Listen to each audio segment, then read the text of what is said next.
You are aware that the Prime Minister arrived in New Delhi yesterday evening on an official visit at the invitation of the Honorable Prime Minister Shri Narendra Modi. This is Prime Minister Takaichi's first ever official visit to India. But the two prime ministers have met twice earlier. They were together at the G7 summit in Evian-les-Bains in France just last month, just a couple of weeks ago, in fact. And before that, in November 2025, last year, they met on the sidelines of the G20 summit in South Africa in Johannesburg. Prime Minister Takaichi is accompanied by a high-level official delegation and, more importantly, with a very high-powered and very large business delegation, which underscores the importance of the B2B pillar in our relationship. Let me begin by giving you a brief overview of the engagements that have taken place thus far. Early this morning, Prime Minister Takaichi was accorded a ceremonial welcome at the forecourt of Rashtrapati Bhavan. Thereafter, the two prime ministers held discussions both in the restricted and in the delegation level talks format at Hyderabad House. And during these talks, the leaders reflected on the very strong foundation of our bilateral ties across multiple sectors, including trade and investment, economic security, defense, supply chain resilience, technology, innovation, and people-to-people exchanges. And both leaders acknowledged the role that our special strategic and global partnership plays insofar as peace, prosperity, and stability in the Indo-Pacific and even beyond is concerned. In fact, at the outset of the discussions, it was recalled what late Prime Minister Shinzo Abe had said, that a strong Japan and a strong India were in each other's interest, and in fact, in the regional and global interest. And I think both leaders recognize that this is a relationship of exceptional trust. Some of you might recall that Prime Minister Modi had said while addressing the G7 leaders just recently that trust is the new currency of global partnerships. And that currency of trust, I would say, was visible in abundance in the engagements today. And it is that that allows the two sides to work with each other with a great deal of comfort. Today's engagements have yielded several substantial outcomes, broadly falling under three crucial areas, and I'll take you through them very briefly. These areas are economic security, energy resilience, and technology and innovation. First, on economic security, I think you would all note that in the current geopolitical climate, our two countries cannot but recognize and reaffirm economic security as one of the foundational pillars of our relationship. Also in recognition of the fact that economic security interests are increasingly more and more intertwined with overall national security interests. And during the discussions, it became clear that both leaders were on the same page when it came to recognizing the overlapping nature of the supply chain challenges that they faced, and hence the need for making common cause and developing reliable and unstressed supply chains. The economic security declaration that was agreed, and which you may already have seen, it should be on the MEA website in a short while if you haven't seen it. The declaration gives practical guidance to further strengthen project-based economic security cooperation. We have also issued the economic security Fact Sheet 2.0, which is an illustrative list of ongoing government and business engagements in this area. It is significant that many of the outcomes that were finalized during the course of this summit fall in the area of economic security, whether it's the memorandum of cooperation in the field of batteries or pharmaceuticals, including APIs and KSMs, or technical collaboration for resource exploration and mapping of critical minerals. The second major area of discussions today was energy resilience. We have also issued a joint statement on energy resilience, affirming that as responsible powers and major energy consuming countries, we will work together to jointly strengthen our respective energy resilience. And we've agreed to cooperate on strategic stockpiling and reserve mechanisms for crude oil and petroleum products, as well as exploring joint investments in maritime energy transport value chains. We have also announced today the Japan-India Cooperative Biogas for Growth initiative. Under this, Japan will partner with India in setting up 1,000 biogas plants all across India by leveraging the vast network of dairy cooperatives that already exists in India. These plants will produce bio-CNG and organic fertilizer using the abundant untapped resources of rural biomass, and thereby contribute both to energy resilience as well as rural prosperity. The third major focus of discussions today was advanced technology and innovation. Building on the India-Japan AI cooperation initiative, the leaders today released a joint statement on cooperation in the field of artificial intelligence. And the statement, as you will see, reaffirms the convergence between the vision of the two countries on the future of AI, which is a vision that is centered on safe, secure, and trustworthy AI that contributes to security and prosperity for all. It includes cooperation across the entire AI stack, from the necessary physical infrastructure to developing AI applications for public good. Japan has also reaffirmed its endorsement of the key outcomes of the India AI Impact Summit, which we hosted here in New Delhi earlier this year in February. I would say that artificial intelligence is emerging as a major sunrise sector in the cooperation between the two countries. There is a joint statement as well that's been released on the occasion of the visit, which should also be available very soon. The strategic convergence that is reflected in the joint statement is backed by very robust institutional linkages that have been finalized today. We've seen crucial agreements.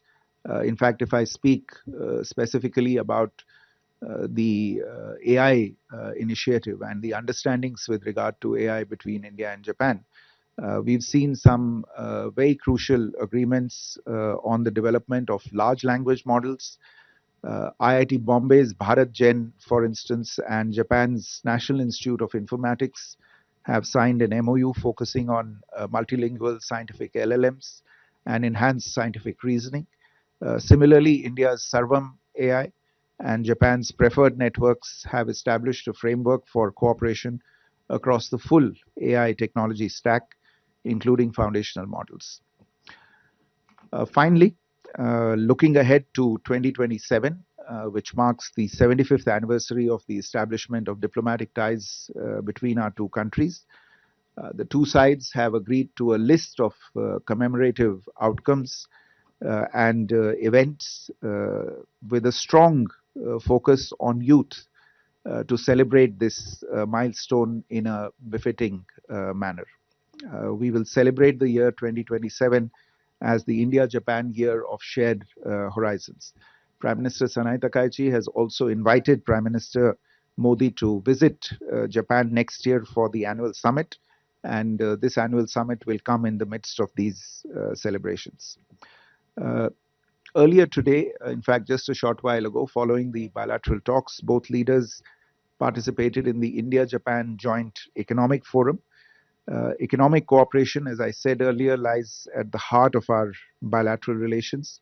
You might recall that at the 15th annual summit held in Tokyo last year, the leaders had announced a target of 10 trillion yen in private investment. I will just take a moment to very briefly outline the significant progress that has been made towards that target in just the last few months. More than 120 B2B MOUs have been signed since the last summit in August 2025. And with these MOUs, in fact, reflect an aggregate investment commitment of around 10 billion US dollars. I don't know if any of you were at the forum, but this is an overview of the 120 MOUs and the investments that it covers. But I believe a detailed list of these MOUs has been shared with you as well. Just to take a few examples, MUFG Bank recently undertook the largest ever cross-border investment in India's financial sector with a 40,000 crore rupee stake in Shriram Finance. Sumitomo Chemical and Tata Electronics are collaborating on the local manufacturing of semiconductor materials, building on the already existing partnership between Tokyo Electron and Tata Electronics. IHI Corporation and Acme Group have agreed to jointly produce 400,000 tons of green ammonia annually in Odisha. As I said, I think the full list of these MOUs has been made available. And what is remarkable is the sheer range of engagements from manufacturing to financial services to advanced technologies, even film production. This wide range of substantive outcomes perfectly captures the diversity and the dynamism in this relationship. So, taken together, the exceptional breadth and depth of these government and business outcomes underscores what is already an extremely successful visit by Prime Minister Takaichi to India. It reaffirms that the India Japan Special Strategic and Global Partnership is not only an anchor for peace, stability, and prosperity in the Indo Pacific, but also a dynamic engine for global economic growth and technological innovation. I think there was great clarity today during the discussions that the deep complementarity between Indian and Japanese factors of production can lead to win-win outcomes, and both sides can cooperate to really good effect. I just want to add here, in the context of something the Prime Minister said at the Joint Economic Forum, which is that he was talking about the reforms that India has carried out successively in the last several years, aimed at improving the ease of doing business. And in that context, the Prime Minister's office here in New Delhi will organize an India week, a Japan week, excuse me, exclusively for Japanese companies to address the issues that Japanese companies might be facing. And this is yet another example of our commitment to making the business to business relationship a really important part of the overall ties between the two countries. Insofar as the rest of the program for the visit is concerned, later tonight, the Prime Minister will host Prime Minister Takaichi for a private dinner at his residence, following which tomorrow morning Prime Minister Takaichi will depart for Tokyo. So let me stop there, and if you have any questions, I'll be happy to try and answer them. So the floor is open. We start with Rishabh there. Foreign Secretary, good evening. This is Rishabh from NDTV. So when we are talking about economic security, talks between the two sides, apart from the broader understanding, are we also looking at diversifying our critical minerals and rare earth minerals as important texts like semiconductors? Dependence on one country has become a problem now. So what are the steps that we are taking there? Siddhant? Hi, sir. Siddhant from Vion. Sir, there was an announcement on defense aspect as well. Where do Japan and India look towards defense cooperation at a time when Japan is looking for export of defense technology and it is shedding the inhibitions of the past? Huma?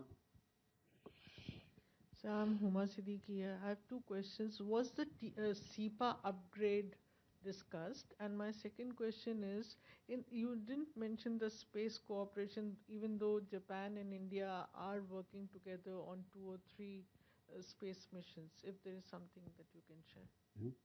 Krishna Mohan? Sir Krishna Mohan Sharma Bharat express से rare earth critical minerals के क्षेत्र में दोनों countries ने काफ़ी आगे जाने की बात की है. जरा इसके बारे में हमें डिटेल से बताएं कि ये कितना का पूरा एग्रीमेंट होगा और कब तक इसका क्या प्रॉस्पेक्ट है आगे. मधु?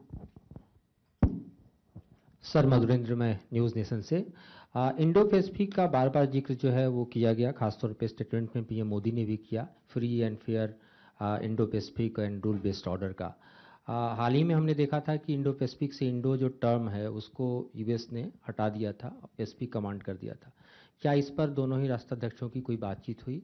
और मेरा दूसरा सवाल है कि कोई इंडियन डिफेंस प्लेटफॉर्म जिस पर जापान ने इंटरेस्ट दिखाया हो, उसके बारे में अगर बताएं. So we can take these questions.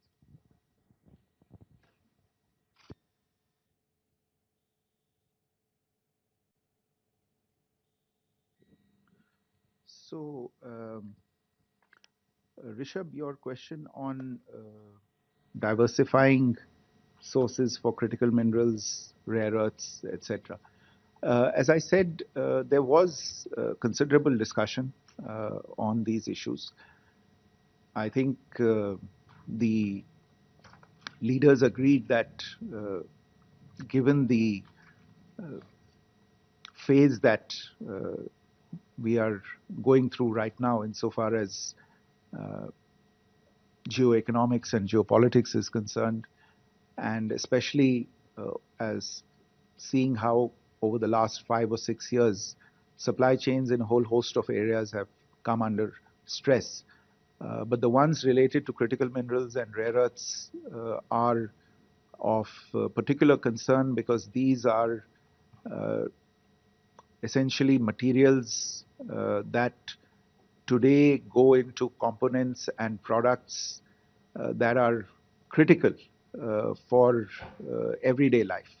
It's not just their use in specialized platforms, but they go into the phone that you hold in your hand, they go into the vehicle you drive. So they concern an enormously broad range of products and their supply chains. And it was agreed that, as you also mentioned in your question, that we had to move away from this dependence on a single or even very few sources, and that there was a need to develop both strategic autonomy as well as strategic resilience insofar as these topics are concerned. So this is insofar as specific agreements, etc., are concerned, these are obviously subjects that lie within the domain of private sector actors in both countries. The governments have certainly sort of spelt out a framework for cooperation and encouraged cooperation in these areas. There is ongoing cooperation in, for instance, Japanese companies looking to set up rare earth permanent magnet facilities in India. I know of a couple of companies that are currently looking at this, and there is work going on at the research end as well on this. So we look forward in the coming months for this to develop as a major sector of cooperation between the two countries, driven largely, of course, by private sector to private sector cooperation. सिद्धांत, your question on defense and इसमें मधुरेंद्र आपने भी जो प्रश्न पूछा defence platforms के बारे में, तो so first of all, what I would say is that we obviously welcome the evolution of Japanese postures insofar as defense exports is concerned. There has been a considerable and, from our perspective, positive evolution on this issue. And today there was discussion between the two leaders on defense-related issues as well. And there was agreement that we could look at cooperation in multiple areas. In fact, Prime Minister Modi suggested that this cooperation could span the entire spectrum from designing to production, manufacturing. Insofar as specific platforms are concerned, you would have noticed the leaders marking the progress on the major project that is underway right now between the two countries, which is the Unicorn project, which is a naval radio antenna related project. In addition, there was a reference to cooperation across land, air, naval systems, unmanned vehicles, and systems of various kinds. There was a recognition of the increasing tempo of exercises that are being conducted by the forces of the two countries. We've of course conducted naval exercises for a long period of time, but increasingly now, and in some cases for the first time ever, there are land exercises and so army exercises and air force exercises as well that are being conducted. And Prime Minister Takaichi made specific mention of the need to bolster institutional cooperation in this area, and in that context, the 2+2 mechanism, which brings the foreign and defense ministers of the two countries together on the same platform, that was referenced by her. And we look forward to the next meeting of that platform in Tokyo at a mutually convenient date. So this is clearly a growing area of cooperation between the two countries. मैं मधुरेंद्र, ये तो defence के बारे में था, लेकिन आपने शायद इंडो पैसिफिक के बारे में भी सवाल किया था. तो इंडो पैसिफिक को लेके विस्तार से चर्चा हुई दोनों लीडर्स के बीच में, और मैं ये कहूँगा कि बातचीत की शुरुआत में ही दोनों लीडर्स का ध्यान, जो स्वाभाविक भी है एक तरह से, दिवंगत प्रधानमंत्री आबे के उन्होंने जो किया इसको लेके और जो कहा इसको लेके, उस पे गया. दोनों ने उसके बारे में बात की, उसके बारे में चर्चा की. प्रधानमंत्री तकाइची ने आबे-सान की जो यहाँ पे 2007 में यात्रा हुई थी और उनका एक बहुत ही मशहूर भाषण जो उन्होंने भारत में यहाँ पार्लियामेंट में संसद में दिया था, Confluence of the two oceans, जहाँ पे इंडो पैसिफिक के कॉन्सेप्ट को उन्होंने एक तरह से उसका एक चित्र खींचा. तो इसके चलते फिर प्रधानमंत्री तकाइची ने जो हमारा एक free, open, inclusive Indo Pacific का कॉन्सेप्ट है, उन्होंने जो इसे एक नया रूप देने की पहल की है, अपडेटेड फॉइप जिसे वो कहती हैं, जिसका माने ये है कि जो बाकी चीज़ें इंडो पैसिफिक के देश कर रहे हैं, जिनमें क्वाड के देश भी शामिल हैं, उनमें और अधिक ऑटोनॉमी स्वायत्तता कैसे आए, उनमें और अधिक रेजिलियंस कैसे बढ़ाई जाए, और जो बाकी सब चीज़ें हम बायलैटरली कर रहे हैं वो उसी से जाके जुड़ती हैं।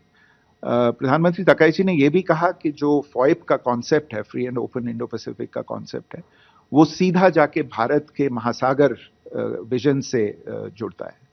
तो इसके चलते काफ़ी आपसी सहयोग की संभावनाएं बढ़ती हैं।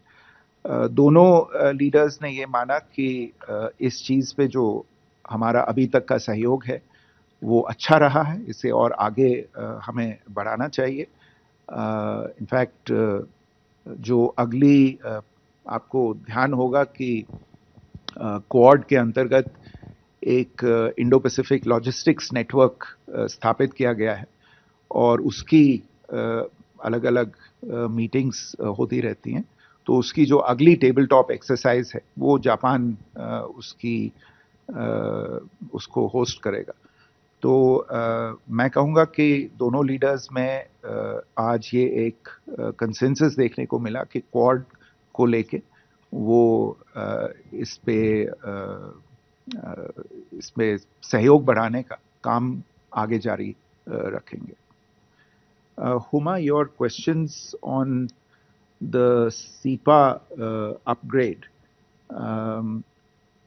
Yes, it was discussed. I can confirm that the Prime Minister referred to the fact that the bilateral trade between India and Japan, which is somewhere in the range of $27 billion, does not really do justice to two of the largest economies in the world.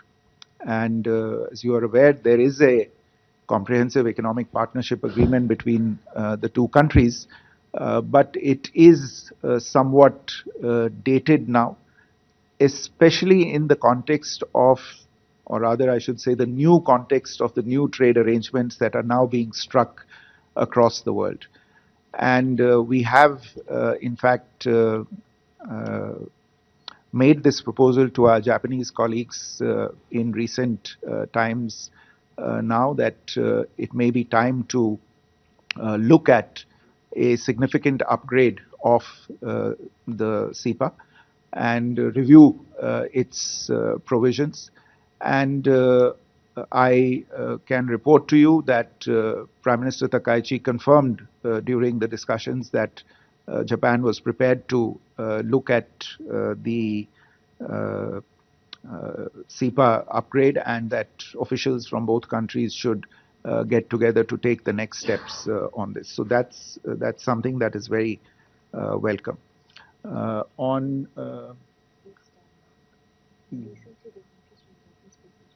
Yes, yeah. So I mean,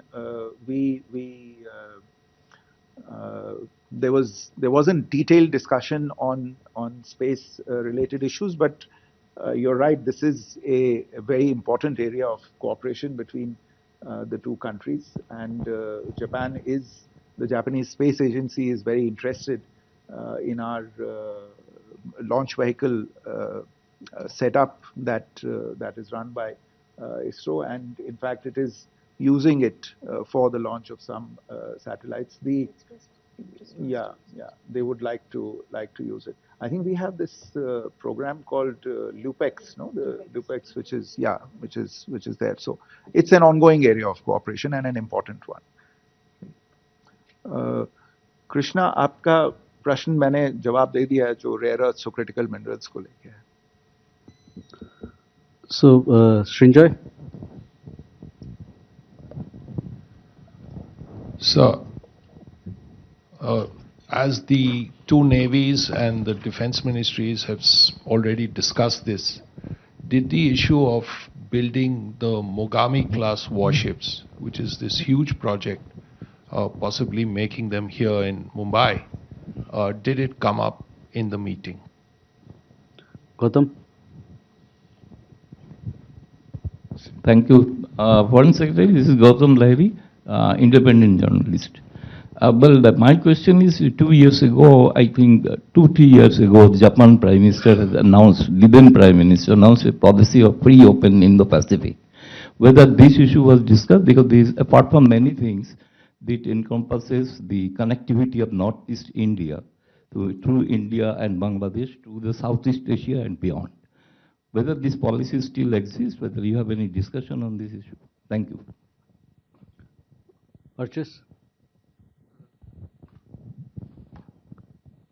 Sir, were there any discussions on establishing a mechanism on local currency settlement? And secondly, I believe the initial plan was to host the summit in Guwahati, which couldn't take place because of logistical issues. But could you give us a broad outline of, the importance of the northeastern region, India's northeastern region, in India-Japan relations? Neeraj?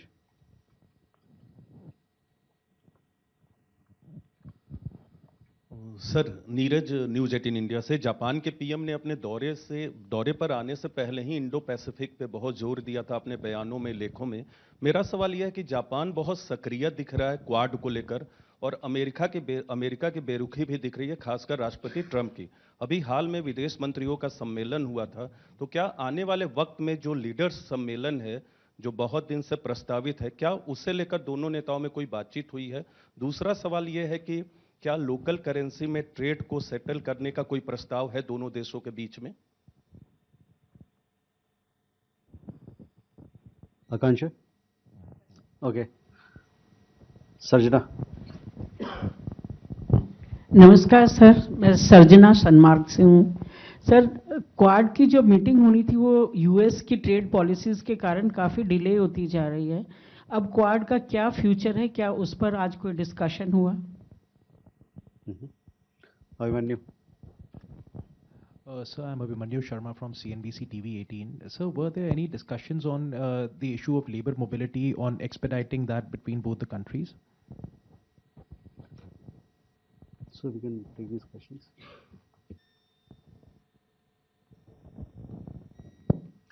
Srinjoy, your question on specifically on building Mogami class frigates. Now, I know that this subject has been in the news, largely because we have been having some discussions with our Japanese counterparts on the general subject of shipbuilding. Japan is a major shipbuilding nation, and as you are aware, shipbuilding has emerged in the last several years as a major priority, especially in the infrastructure area in India. So it's natural for us to have discussions with the Japanese on this issue. Today, just to be specific in response to your question, there was no discussion on the Mogami class frigates as such. But as I mentioned, both leaders did allude to the possibility of cooperating on a whole host of air, land, and naval systems. And the designated agencies on the two sides are in touch on these issues. I'm sure that at the appropriate point in time, specific issues, including the one that you're referring to, may well come onto the table and be discussed between the two sides. Gautam, on your question related to free and open Indo-Pacific, but I mean, I've answered that in some detail, but you have included this question about the significance of Northeast India in Japanese policy, and I think that's also part of Archis's question on the importance of the Northeast region. And you're right. I mean, there was some consideration earlier that we might look in the light of the importance of the development of the Northeast region as a matter of national policy, and the fact that we've had good cooperation between Japanese agencies, including JICA, for instance, in various projects in the Northeast, that we could look at hosting the summit there. But eventually, because of time constraints, etc., you're aware that there is an ongoing parliament session in Japan. So the Prime Minister arrived only late yesterday and is leaving early morning tomorrow. So given the short time available and off-site or out of capital summit would probably have been slightly more difficult. But nonetheless, the issue of the Northeast is well recognized, and we have seen a number of Japanese projects that look at the Northeast as a base. And today as well, yeah, there's a large number of visits also by Japanese dignitaries who have been visiting India, who've visited the Northeast specifically as well. And there are think tank exchanges focusing on the Northeast that have taken place recently as well. So today as well, Prime Minister Takaichi did refer to the continuing interest of Japan in that. So that's something that we will continue to take forward. You are aware that one of the projects in the semiconductors area, for instance, is being developed with Japanese assistance in Assam itself. So that is a continuing issue on the agenda. A number of you have asked about local currency settlement in there. So, I mean, today there wasn't detailed discussion on settlement of trade in local currencies, but both of us do recognize the importance of enhancing our bilateral financial cooperation and collaboration on payment systems between India and Japan, including the issue of local currency transactions.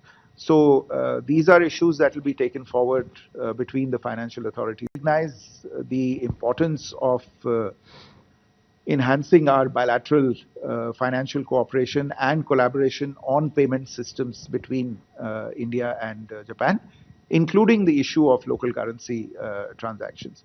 So these are issues that will be taken forward between the financial authorities of the two countries as we move ahead. Let me deal with this question that Abhimanyu asked about labor mobility. You are aware that there is an MOU between India and Japan on human resource exchange. And that was something that was announced during the last summit, the 15th summit that was held in Tokyo. And under that, there are a number of programs that are being taken forward and executed. Today also, there was a considerable amount of discussion and reference to the importance of exchange of talent between the two countries. And Prime Minister Modi referred to it in his remarks, as also in his remarks at the Joint Economic Forum. This is an area where we feel, once again, there is a great deal of complementarity between the two countries, between the two economies. I think Japanese business and other sectors have a need for skills and talent in certain sectors that India, with its demographic advantages, is in a very good position to fulfill at this point in time. So these are things that will be taken forward under the human resource exchange program that the two countries have agreed on. Finally, there are a number of questions. A number of you have raised this question about the Indo-Pacific, the Quad, the summit, etc.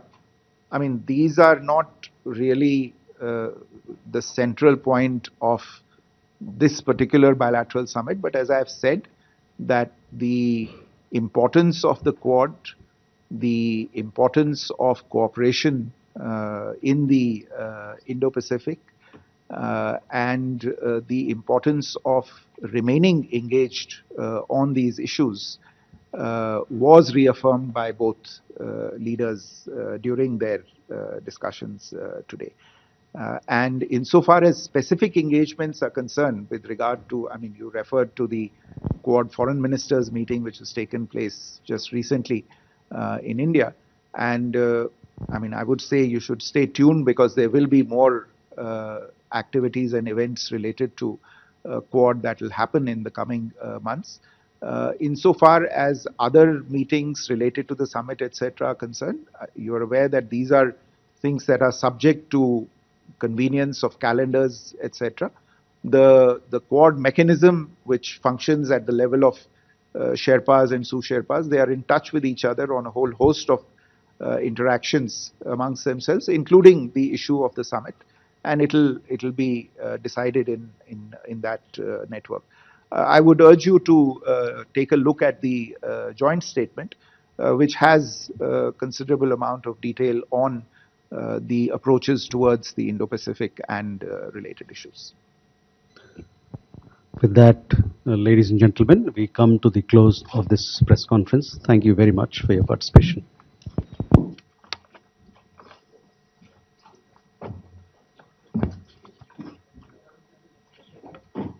Straight of Malacca.